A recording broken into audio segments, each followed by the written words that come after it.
Passion Harvest.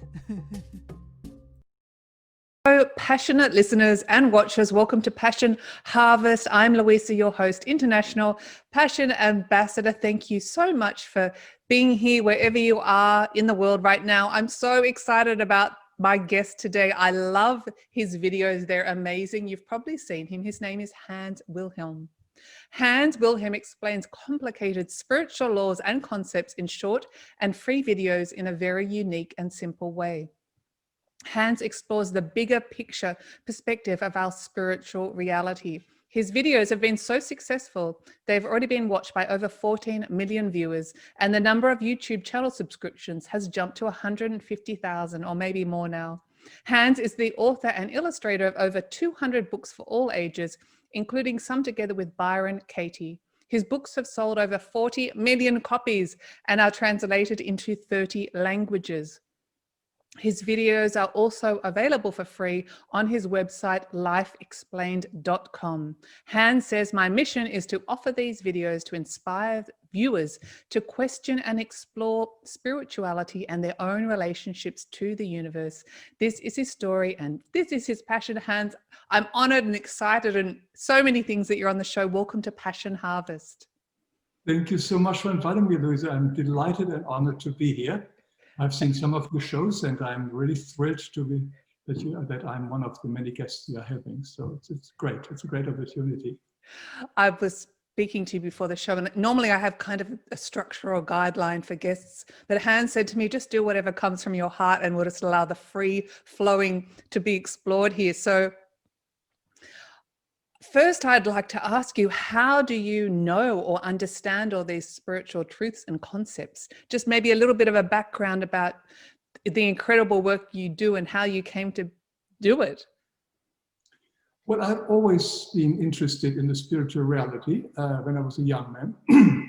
And very early in life, I started with TM when I was, I think, 18, and then Edgar Cayce, Rudolf Steiner, and many, many different paths. So that's now over 50 years of learning different spiritual paths. And I went rather intensive with some of them. And in the last 20 or so years, I'm very much linked to the teachings that come in Germany through a woman called Gabriele, which come directly from the divine reality, from God, Christ, or any of the angels of wisdom and so on. And I found her material most compelling, and it puts everything together. I like the simplicity. I like the clarity. It's in today's language, which is very helpful, like Edgar Cayce and so on. It's very difficult to understand, and so is Steiner and many others. But it is in today's language, and I have tried to apply most of these teachings in my life all the time for the last 20 years as well, and I see the changes. So they worked for me. And I'm sharing them. It wasn't my original idea. The idea came from my father when he was dead. Before my father died, he didn't believe in life after death. And when he died, we children were with him for a little while just a few weeks before he died. And we took turns. And one day it was my turn. So I spoke with him. I said, look, that I know that you don't believe in life after death, but just in case your soul continues. And then explained to him more or less what will happen after death. And sort of he listened to it, smiled and says, all right, that's your belief, forget about it. And so anyway, he died soon and I totally forgot about this episode. But it was 5 years later when I heard about a young man who was communicating with the departed one, and he was very successful. People really liked him. And he just launched a new book, and in the local bookstore, he was going to a presentation. So I made sure to meet him. And to be sure that I got a seat, I arrived early and I sat down, closed my eyes for a little meditation, when somebody tapped me on my shoulder and says, hi, I'm Roland Comtois, which is the author and the person I wanted to see. And I saw you coming in, and when you come in, your father came in right away as well. And he said to me, go over to this young man over there, that is my son, and tell him that I'm deeply grateful for all the information he gave me before I died, because whatever he said came true. Oh. And he says, I am now working at a station where a lot of souls are arriving, and I see that total confusion, and so many souls are not even aware that they're dead and what happened to them. So he says, could you please tell him to make books and write books about it, to tell the world about what he knows? So I am a writer and I've done books, but I also know that spiritual books are not really such hot sellers. And I said, there must be something better. And I realized also when I was young, there was no internet. And it was difficult for me to find information. And I find there's a lot of young people as well. And it says, where are the young people? And of course, at that time, before the TikTok, they were on YouTube. Right. So I said, I'm making some YouTube videos, very short one, from my understanding. And I merely offer them. I have no need to convince anybody. What I share is merely my personal understanding. And if it works for somebody, it is great. And if it doesn't work, that's great too. I cannot prove a single thing what I'm sharing. I can only say I've tried it out in my own life and I found it right for me and it made sense. And what I did in these videos is very different than most spiritual videos. I visually show how these things, how the dots connect. How, for instance, the law of attraction works, how the law of projection, how the law of karma, where the karma is stored and so on. And when we see this visually, it becomes so clear, much clearer to understand, particularly for myself. I make this video mostly for myself so that it's clear in my own head. And then I share that. So I'm the first one who learns, the first one who grasps it and understands it. And my motto here is that what Albert Einstein always said, if you cannot explain it to a 6-year-old, you probably haven't understood it yourself. So my videos are very, not simple, but they are very clear. I hope they're very clear. They are, I love them. And so that a lot of parents actually do show these videos to their children for them to understand. Children have a much easier way to grasp these concepts because when we get older, we get so stuck in our belief system that it's not always easy to adjust to a different way of thinking. So these are for all ages now, and I just draw them and send them out into the universe. They're totally free and hope for the best. And so far the reaction have been overwhelming and I'm learning continuously, and the little I learn, I share with whenever I have something new to share. It's once a month. And I also have a newsletter which comes out once a month where I highlight and explain the new video and some other things which may be of interest for anybody who is on the spiritual path. So that's basically the background. It's wonderful how this life has led you to this, and what a beacon of light you are in the world. The videos are wonderful. I encourage everyone to go and look at them. I just wanted to touch on the teachings of, was it Gabriele you mentioned? Gabriele, yes. Is she living? She's still living, yes. Because I haven't heard of her. How do people find her? And I'll put the link in the show notes, all your details. And her material comes from a very high vibration. And she, or the spiritual world, is not very fond of what we call our internet. This is really a very crude, I would say maybe demonic kind of substitute for our normal skills. Whatever we normally can do through telepathy, to understanding, etc., traveling, etc., the internet is now providing us. And there is a lot of negativity on the internet, as you know. It is so bad that recently our country really divided, split into half, caused by the internet, by the media, most of it, the extremes. So there is a lot of negativity. So she makes sure that her material does not appear anywhere on the internet. It is only available on books, and she has a television station, and there's a television station which also shares her information. That television station can be reached by the internet, and I'm happy to inform anybody there who writes to me. But so she's very carefully, that's why you cannot Google her and you cannot find her, but she has got millions of people around the world following her, and it is a very, very deep understanding. There is no membership, which is very important. There is no hierarchy, there are no priests, there is nobody, there is nothing to join.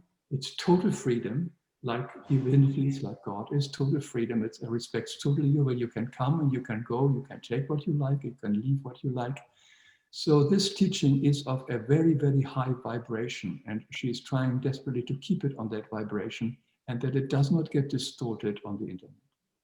Very interesting. And does she speak in English? Yes, all the books are translated in English, and yes, and CDs as well. Yes, there is an English publisher as well. It's called Gabriele Publishing House, Gabriele, and dash publishing-house.com. There you can find all the books. And that's where I take most of my material for understanding it myself and draw it the way, trying not to distort it in any form or fashion. But I'm not linked to that organization. It is totally my personal interest to do that. How interesting. I've got a lot of questions for you, and in the interest of time, I don't know which one to start first. They're like pushing at me which question to ask you, but I did have it on the top of my list, soulmates, and so many people are interested in this concept of soulmates. So I'd love to start there if you're comfortable with talking about that. Sure. Well, I think we have to find out, why are we here? Why are most people here on this planet Earth? And it is my deep understanding that planet Earth is a school. It is a time where we spend for maybe 20,000 days or whatever here on the planet Earth. Is 800,000 hours. It's a very short time where we come here and we have this very, very intense schooling, which we do not have in the spiritual realm, because the spiritual realm, there everything is like attracts like. We are surrounded by like-minded spirits. There is not much interaction with other possibilities and other views. Furthermore, we also don't have our physical body in the spiritual world, which means all karmic blows hurt us much more in the spiritual world than here on Earth, where we have a physical body. So on Earth, we can purify ourselves, we can clear up our karma, and we can learn and slowly grow and become perfect again. This is basically in a nutshell. Now, what do we do when we are young person, when we have a wonderful family, we have friends, we have dogs, we have pets, we have our beloved grandmother or whatever it is, but suddenly we are asked to leave home and be totally on our own, and we go to college, provided we can go to college. Mm-hmm. But there is a very important moment for us to become who we are. We are no longer taking any pets along, any family members, our best friend, they're usually not there. We are totally alone. That is important for us to learn, to really know who we are. And that is also the reason why most of us, the vast majority, is here without our soulmate. We all have a soulmate. In the spiritual world, it's called a dual. And then it's just totally like two halves, fitting totally perfectly together. But there's a reason why the soulmate does not incarnate with us at the same time. The reason is that we become very strong in our belief, in love, in God, in trust, and really to develop this. If we had our best friend, our soulmate with us, we totally would rely on them, and we would not really grow. We would just totally take this our security blanket. So growth would be very limited. Now, there are many instances where the soulmate does incarnate together, where the couple incarnates together. But that is usually not to use these years as a school growth, as a school term. It is more when they want to bring a teaching, when they want to bring a healing, then they support themselves by incarnating at the same time and bring this light into the world. This is very different, and that's not the majority. The majority are here to clean up our karma. So the rule number one is most likely our dual, our soulmate, has not incarnated. But there are many others who really can be our soul partners, who can be very intimate, wonderful partners. They are just ideal, and we are together with them, and we can have a very enriching and beautiful relationship with them. But the partners are different than the soulmate. The partner does something very interesting. The partner always challenges us. We may be deeply in love, everything may go well, but once in a while, just sort of he gets or she gets on our nerves. That's annoying, isn't it? Annoying. And that is important. That has to be the way so that we can grow. And wow, what is this? Why am I still upset when he or she does this? What have I to clear up? So the soul partner comes into our life for growth. And we have been with these soul partners many times in lifetimes, not necessarily as a couple. They can be brother and sister, can be parents and child, but it is usually a soul we have incarnated before, and we feel very, very comfortable with them. It's nearly like a soul mate, but it isn't a soul mate, it is a soul partner. And our main goal, of course, here in life is truly to develop the inner connection to God within, to Christ, to God within. And that can be done when we are on our own. Then when we understand that there is definitely nothing to hold on to in this world of illusion, in this reality in which we have incarnated. The only solid hold we have is in us, is divinity, God in us. And that's another reason why we are coming alone, like going alone to the college, to develop this love, to develop this skill, to be with God, and to become loving and understanding. And the final point is, we may miss the soulmate, but in truth, every human being who is before us right now, with whom we are interacting, is basically our soulmate. Because we should and must treat that person as lovingly as we would treat our own soulmate. So anybody around us is as well our soulmate, because everything is in us as well. The essence of the entire creation is in us. So there is nothing outside, there is no separation. Does it answer your question on the soulmates? That question and many more, and you answered that so beautifully. I almost like went into a trance listening to you. I love listening to you. So the purpose of us reincarnating into a physical body is to learn and grow. It's a teaching. Yes, to reawaken of who we truly are. We all were perfect beings. We do not become perfect. We were perfect when we once left the divine heavens, which we call the fall, and billions of souls or angels are pure spirit beings left, and we created these fall worlds, which we call the worlds outside, the spiritual world outside of the pure reality of our true home. And at the lowest level is the material level. This is at the lowest level, and that is where we are at right now. So our goal is for slowly to return back home where we are. We have been, all of us are pure spiritual being and perfect spiritual being, but we have through our self-will, we have burdened ourselves. And the more we burdened ourselves, the more karma we created, and the further we fell away from this pure heaven. And it is our goal slowly to return back home. So we don't have to struggle hard to become perfect, because we were perfect. All we have to do is to forget and undo all the nonsense, which over time we have adopted. And through all our incarnations at some point, well, hopefully, we will become perfect and no longer we will return home. There's no longer any need to reincarnate. When we have cleared up the first 4 levels of these 7 levels, then there is no draw, then there's no pull back anymore for reincarnation. And then we get pulled back higher to the spiritual world. So we have to achieve the first 4 levels. And we can do this in one lifetime here. We can really reach a level of purity and divinity that will allow us to reach the 4th level, so that we can then be pulled up. So there is no need for reincarnation. I hear over and over again that people say, oh, I don't want to reincarnate anymore, I'm tired of it, and so on. But let us also understand that a reincarnation is also a gift that we can give others. We can come here and help others. If whatever we have learned and whatever we have grasped, we can be here. There may be many souls who are very more confused and need some help. So loving souls incarnate not for their own selves growth, but also to help others, to be there, like a mother incarnates to help a child who may be handicapped and so on. So there are many other reasons why we incarnate.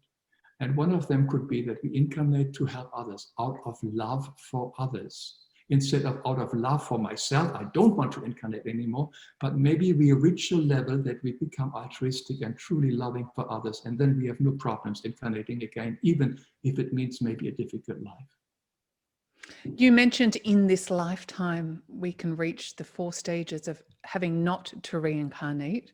How does one do this? I'm told that I haven't achieved it, so I don't know. Oh, okay. This comes actually from the teachings from Gabriele and from the Christ himself in his books and so on. It says it's quite possible. So it's quite possible. But that's why I say, let the not reincarnating again not be our main goal. We may want to actually come back to help others. Mm-hmm. It will come automatically. The more loving we become, the less it becomes important whether or not we incarnate. It's only when we are very much concerned about ourselves and I don't want to come here again, this life is too horrible. For most people, it is difficult. Yeah, it is very, very dramatically difficult. Even if we may be living in wealth and living and having all the needs fulfilled, people still struggle every day emotionally. Many people are very, very confused and are not enjoying the life. And life is not necessarily for enjoyment. As I said, it is school. School can be fun, but can also be very dramatic. There can be really a cleansing. It's a cleansing process, and that can be sometimes painful. But compared to eternity, what are 800,000 hours? Nothing. Just dipping into this world for a little short time, like we go to the movies at the olden times when we still went to movie houses. We don't do that anymore. But there we go for 2 hours to forget ourselves, get into an emotional up and down, a horror movie or whatever it is, and then we come out and the world continues and our life continues again. This is exactly what happens with reincarnation. We go here, we go to this drama of incarnating here, being a little baby, growing up and so on, and then we go back. Sooner than we think. This goes so fast.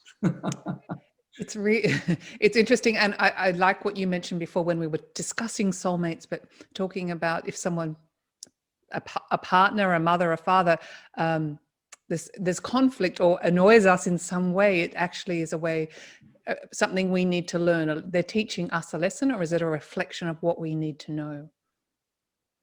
Well, every time we have a disturbing emotion, that shows us there is something in us that is not clear. It is not loving.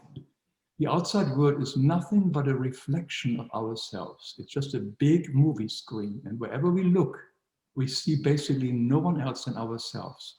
And every time we see a disturbance, somebody who upsets us, a situation which upsets us, means the same thing is in me. And that's where I have to do the healing. I have to heal the projector first, and then the screen will clear up as well. Very simple. I explain it in my video, The Law of Projection. Yes. We only see because we have got human eyes, and the human eyes are material eyes. They can only look on a surface that where we see ourselves. They do not penetrate at the surface. When we reach a spiritual level, spirits can walk through walls. As you know, the higher vibration can always penetrate the lower vibration, but the lower vibration cannot penetrate the higher vibration. So everywhere where we look, we only see ourselves reflecting always back to us.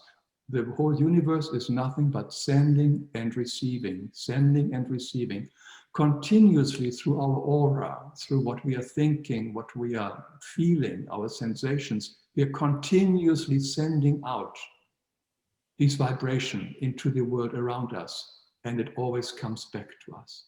And so we see always ourselves. So every time we are upset, it is not about the person who does something to us. It is always a sign that there's something in us. And strangely enough, I know people don't believe it because it's maybe too much for here for the first time. And it was for me too, and I didn't want to believe it, but I have not found ever an exception to that rule. Anybody who upsets us in my life is merely reflecting something back that is not loved in me, something that I have suppressed or expressed in one way or the other myself. It's an interesting concept, and one that's hard to grasp, because it also means taking personal responsibility, that life doesn't happen to us, we create our life. Exactly. Yeah. Personal responsibility is a key. If you want to become purified and want to become perfect again, that only steps with total responsibility. That means asking for forgiveness if we have wronged somebody, forgiving as well if somebody has done something to us, offering amends if that is possible, and not doing it. And of course, repentance as well. Repentance is very important. I know in a lot of New Age teachings, they say repentance, forget about it, just forgive and move on. But the repentance is a very strong element. We really have to feel that we are sorry about whatever we have done to another person, to the environment, or to anybody else, with thoughts, words, actions. That repentance, deeply felt, goes into our soul and stays there. And that element, this memory of repentance, deep remorse, is a way which may stop us the next time we come into the same situation. And suddenly it comes up and says, don't do it again. If we merely say, I forgive myself, I forgive it, there is nothing to ours to remember. And that is also our conscience.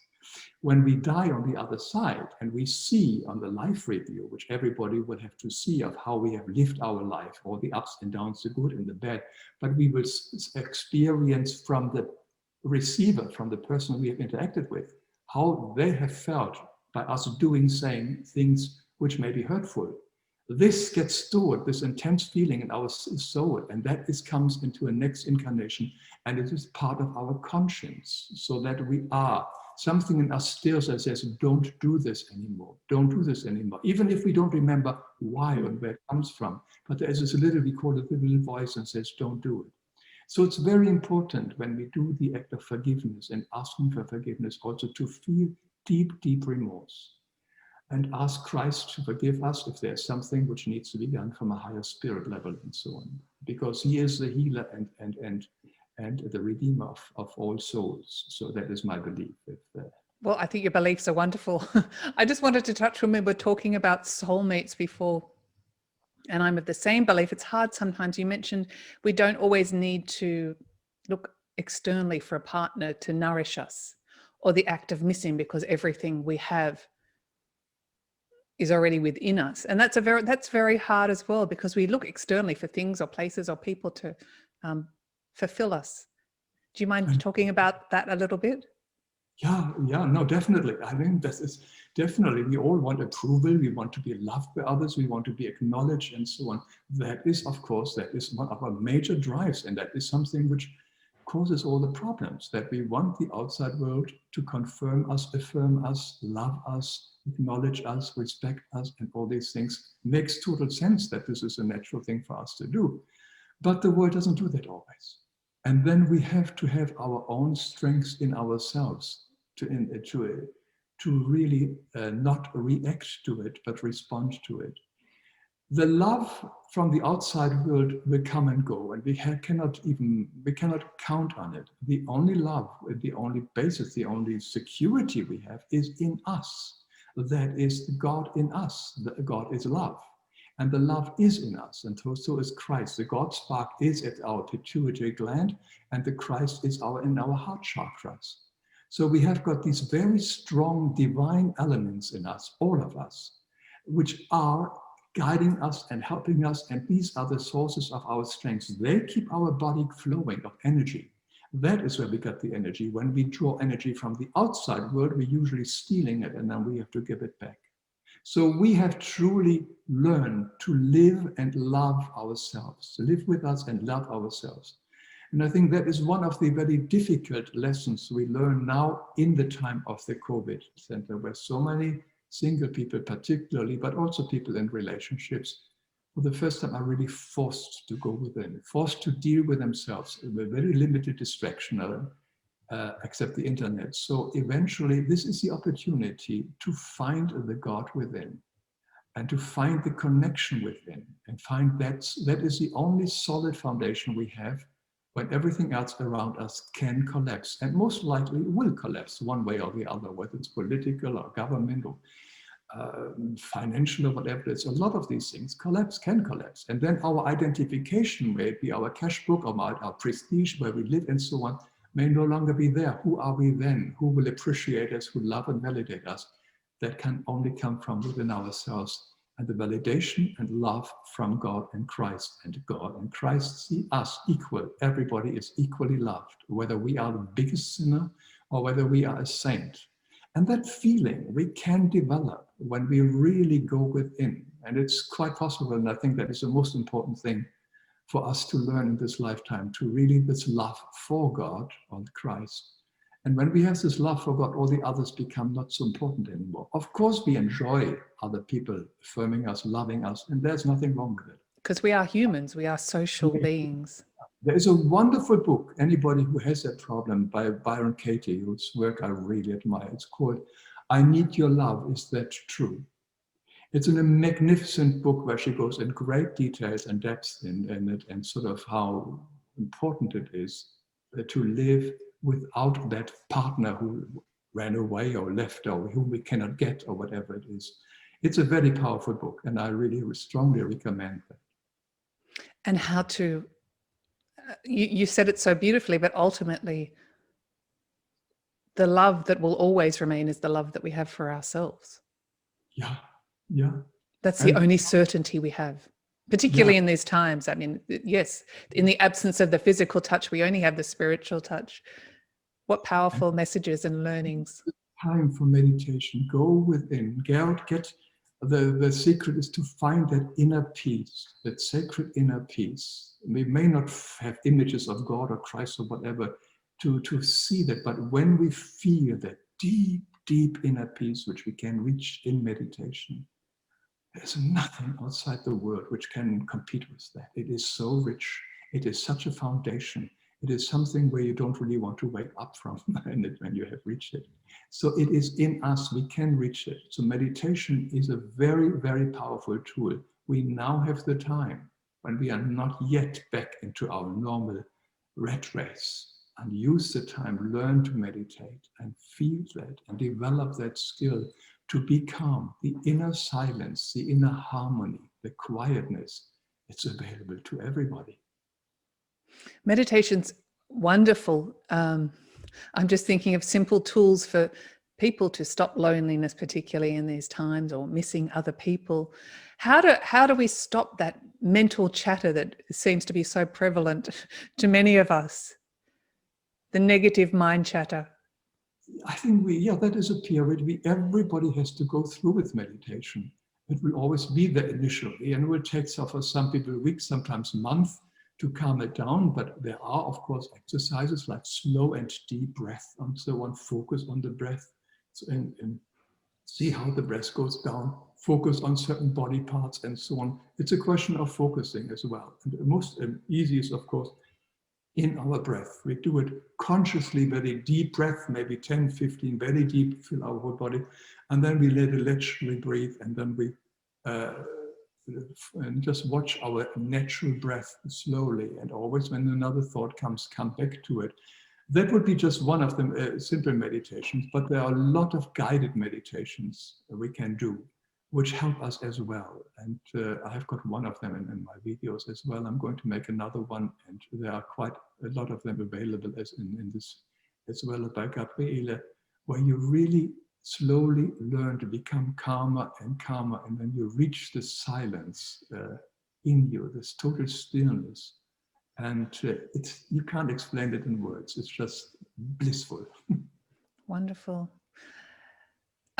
I'm just going back to the law of projection, because it is such a hard concept to grasp, that we do create what is around us, our holographic reality. So if we're experiencing conflict, or we're not in happy or enjoying our life, how do we recreate it to enjoy it? How do we recreate our holographic reality to find happiness? And I know you did touch on this, but I just want to go over it again, because it's a hard concept to grasp, and many people are probably asking the question, how do I change? How do I be happy? How do I change what I see in front of me? How do I achieve what I want to achieve?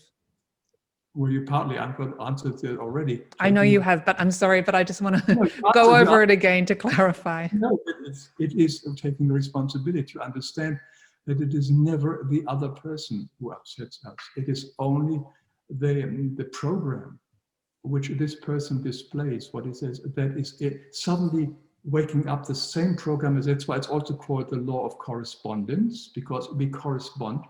We can also call it the triggering law. It's all the same law. Somebody says something, it triggers something off in us. We can also call it, you spot it, you got it. If you see it in someone else, which upsets you, you got it. And the law of projection. So it has all the kettle calling the pot black and so on. There are many, many ways how people have known about this law.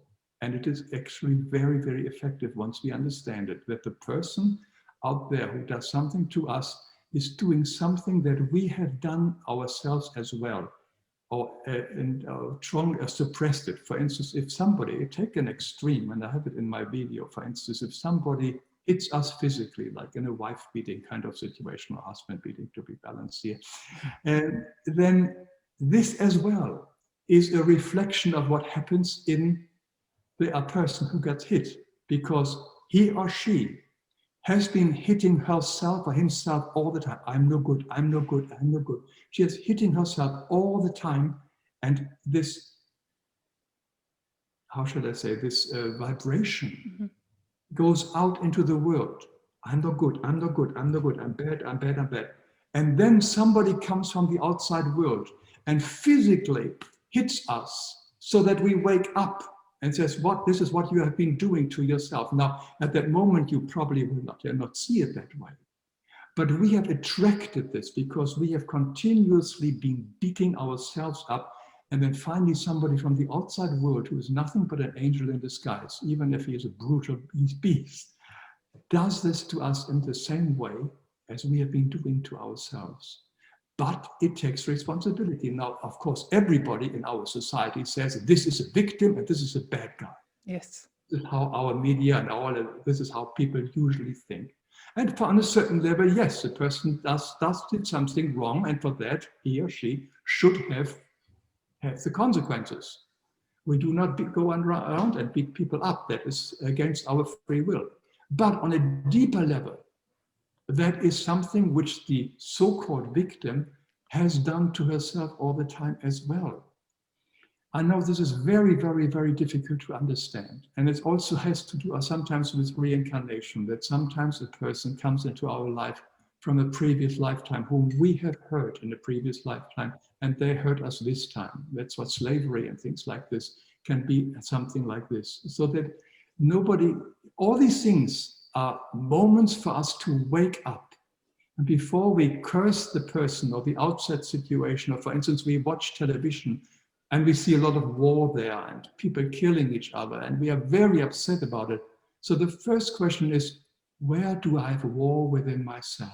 What am I fighting in myself? So everything out there is to help us, to bring us home. Every situation we are facing is here to heal us and to bring us home. They may look terrible, they may be brutal and painful, but it is all, in a quote, good, because it all brings us back. And the pain we suffer sometimes can be nothing else but an outflowing of karma, so we can be freed of that karma. Thank you for clarifying that, and what resonated so much with me, and what I think is so important, that many people, depending on the situation, stay in a victim mode. And if one stays in a victim mode, they can never really be free. No. I wish I could find the right quote again. Who has hurt you more? Byron Katie said that, and I get it very wrong, but the meaning of the game. Who is hurting you more? The person who has hit you once, or you hitting yourself, thinking over and over, hitting yourself in your mind over and over and over again, that incident? Who is hitting you more? She puts it a little better. But I mean, this is the thing. True. We carry this on. This happened once and it's bad. But after that, we are victim. And so we blow this out of perspective. And where victim will get is, of course, attention. Oh, poor, you can't do this. Yes, the Me Too thing is all about poor. Yes, poor you. And now it is all a very different story if you go from a spiritual aspect. It is still wrong what the person does individually. And we do not argue about that. But that it happened to certain people only and not to others is no coincidence. There are no coincidences in this life. It's impossible. Everything is carefully orchestrated for our well-being, individually.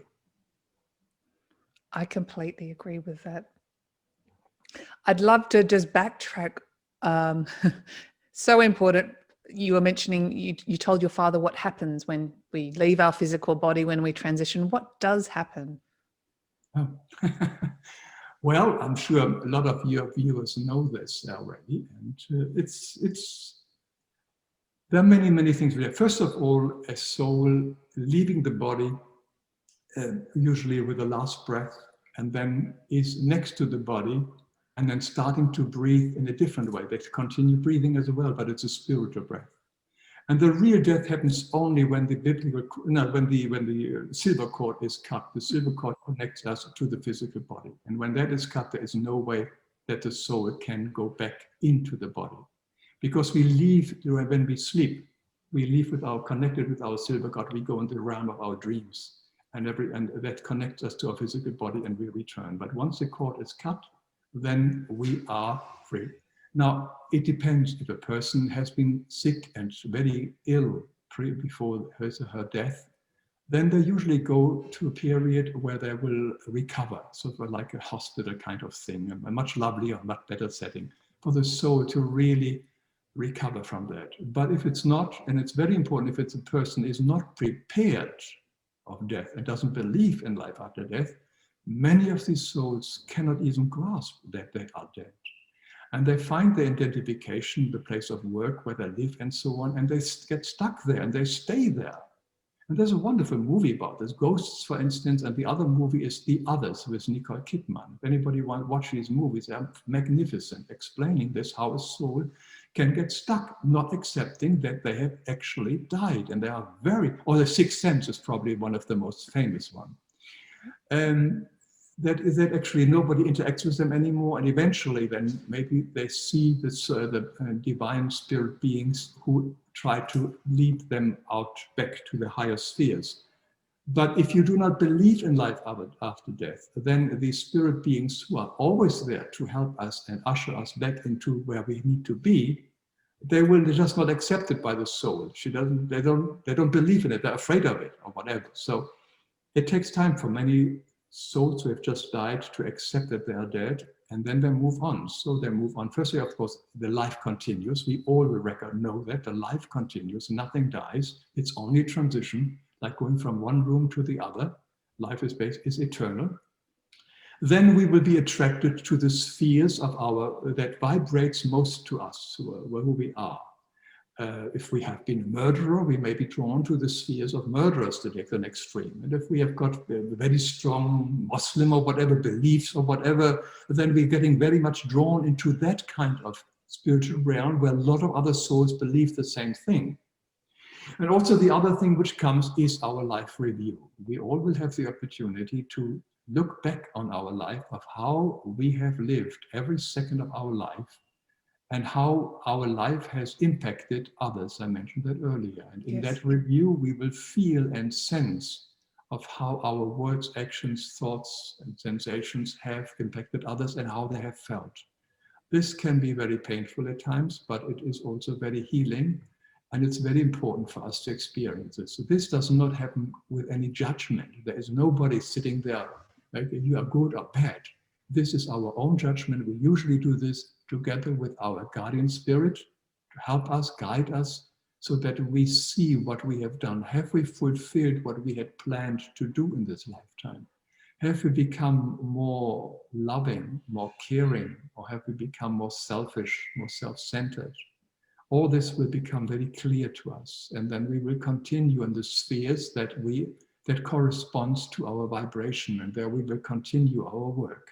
Now, life on the other side, and most of it doesn't look much different than here. We have got homes there, we have streets, and whatever it is, it looks very similar in the lower spheres at least. And we feel most of us will probably very happy there for a while, but then it becomes boring and then we want to move on, and then we want to learn more, and then we want to challenge ourselves again. And very often people then say it's time to reincarnate or do other tasks to move on. So that in a brief way to explain what happens to most of us. We all will continue living.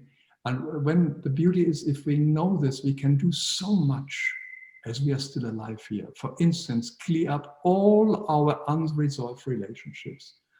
With our parents, even if they are no longer alive, we can still ask Christ to solve whatever needs to be solved there, and that we are sorry for what we did and vice versa, and that we love them. And any other family member, friend, or whoever it is whom we feel have hurt or hurt us, try to find harmony with that soul in this lifetime. It is so, so, so very important, because whatever we have not bound here, it binds us in the other world, and they will continue being us, our enemy or our enemy or anybody with whom we have something to solve, and we have to maybe incarnate again to solve it here. Use our time to solve everything which binds us. And yes, I understand that a lot of people will say, you have no idea how bad my parents were, or how bad this person was, or that person, and so on. I could never forgive them. Yes, you will forgive them. Eventually you will forgive them, because eventually you will come from a space of love and kindness, and you will see that whatever the other person did, he or she did because of their way of this, how they saw the world, and what they have a reason why they were the way they were. And when you see that and to forgive that and understand that, then we are all brothers and sisters on the same level. Nobody is better, nobody is worse. Just some of them are more confused than others. It's always a question of confusion.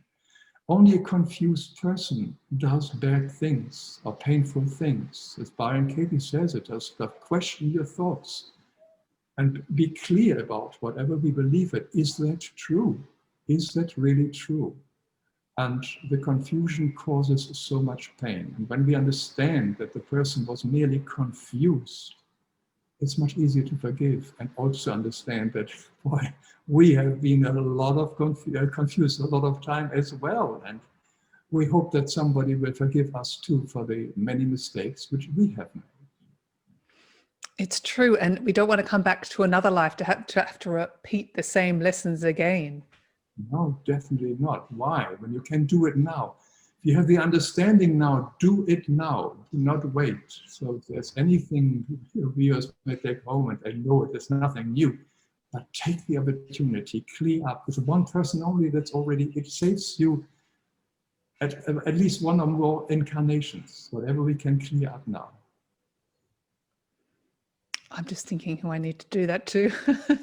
Yeah, and don't be, if the person has died, it doesn't mean we cannot communicate or we cannot ask for forgiveness. But I want to mention, do not do it directly.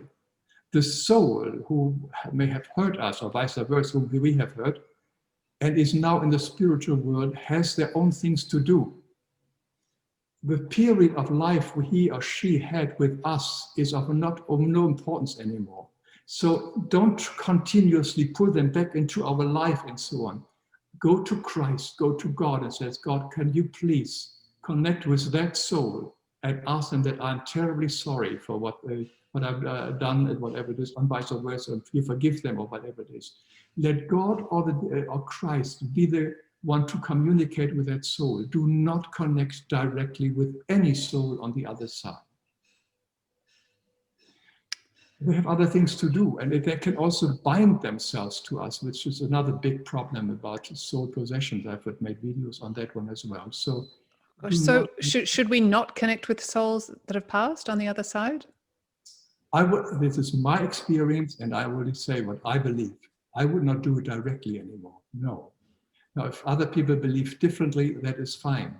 But there is no need for that. We can do it via God or via Christ, and ask them to connect with them, because I understand very much that they all are very busy on the other side, and they have their own life to lead, and it's not helpful to have a connection with that person. We can pray for the person, which means sending light to the person, like when somebody has died, to pray to them to that move on, that they see the light, that they can move on. That is fine.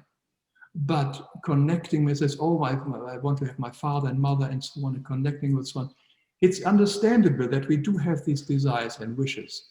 But if we can control them and ask them to do this via Christ or God, we are much better served, because we are freer.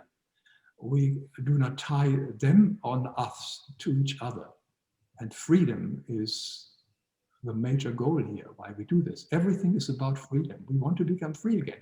We want to become free from the earthly incarnation, from whatever draws us here in the earth, from all our vices or whatever it is, and other things. We want to be free again. So the freedom then brings us back to the pure heavens, which is total freedom, where everybody is free in the will of God, in the divinity. But our self-will has caused us so many problems and has caused so many bindings here in this world and thereafter. And that needs to be sort of let go of. So becoming free again is important. And that means also let the other souls move on wherever they need to go. Because you don't really need them. You need the God and Christ in you. That is the only thing that in this lifetime is our only foundation. And that is our only source of strength. And that is the only thing which keeps our body alive and our mind alive and our soul alive. I mean, that's a very interesting point. Yes, needing externally. While you were talking about that, I just wanted to move on to fear. And so many people are so fearful of so many things. And I believe fear is the opposite of love. What are your thoughts on fear? A long time ago, I made a video on fear, but I think I've seen it.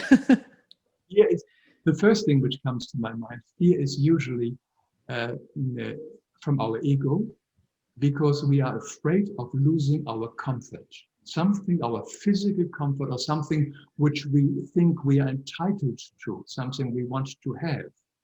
And it is always related to our physical comfort, like fearing to lose my body by through illness, losing my money, losing my position, losing my love life, losing something like this. Has nothing to do with my soul. Has mostly to do with our physical body, which our ego identifies with, because the ego tells us we are our body. Of course, we are not. The body is merely our code for our soul. But our ego concentrates on our body. It's a survival tool for our body. And some of the fear is very justified. Of course, you have to run when a tiger comes. So these fears are very practical fears. But very often these fears are in our mind, and we fear this and we fear that. It helps to understand that these are all things which, if they come, that they have got a positive as well. Again, I come back to Byron Katie. She has got those 4 question and turnaround, and they're very easy. And if you go to her website, you can download it for free. And she asks, imagine the worst thing that can happen, and then give me 3 reasons why that is actually good for you. Well, that is very powerful. And write it down. Why? Maybe if I lose my jobs, I have to go move somewhere else. And maybe I have to move back to my parents. And maybe moving back to my parents, I finally can clear up my bad relationship I have with them, etc. So all these things can be positive. Every negative has a component of the positive. It cannot exist otherwise. So we focus on the positive, whatever we are fearing. We also become aware what we are fearing is basically a loss of some comfort. So how can we do with our comfort? We got very used to it. The money we have, the position we have, whatever we have, the friends, the likes we have on our Instagram or whatever it is. And suddenly it's no longer there. Who am I then? So let's look at that very carefully. And fear is also, somebody said this, fear is feeling excited and ready. F-E-A-R, feeling excited and ready. Because the emotion or sensation of fear is the same like excitement. It's just only channeled different into our brain. For instance, a person is going on what's it called? These rides, these speed rides, roller coasters. Oh, roller coaster. Roller coaster. Okay. So 2 people at roller coaster. My wife goes on a roller coaster. She hates it. She would never go on it. She would scream and she would be so scared. I would scream for joy because I love it. Yes, so the 2 having the same excitement, but the one hates it and I love it. So this is excitement. There is excitement in fear. So just feel that excitement. And also take your fears as an adventure, because now you are going to open up for something new. See it as an adventure, because fear always holds us back. I don't want to lose this. I don't want to lose that. But open up and says, yes, maybe we should lose it, or maybe I should lose this comfort or whatever. And then a new phase begins, a new adventure beginning, feeling excited and ready, and calling our fears our new adventures. That's how I would see the fears. I love that. I think that's amazing. Feeling excited and ready. Anytime I'm feeling fearful, I'm going to refer to that. What can happen to you? Nothing. Nothing can happen to you. You can only lose your comfort, but you cannot lose anything else. You cannot lose yourself. You can have your soul.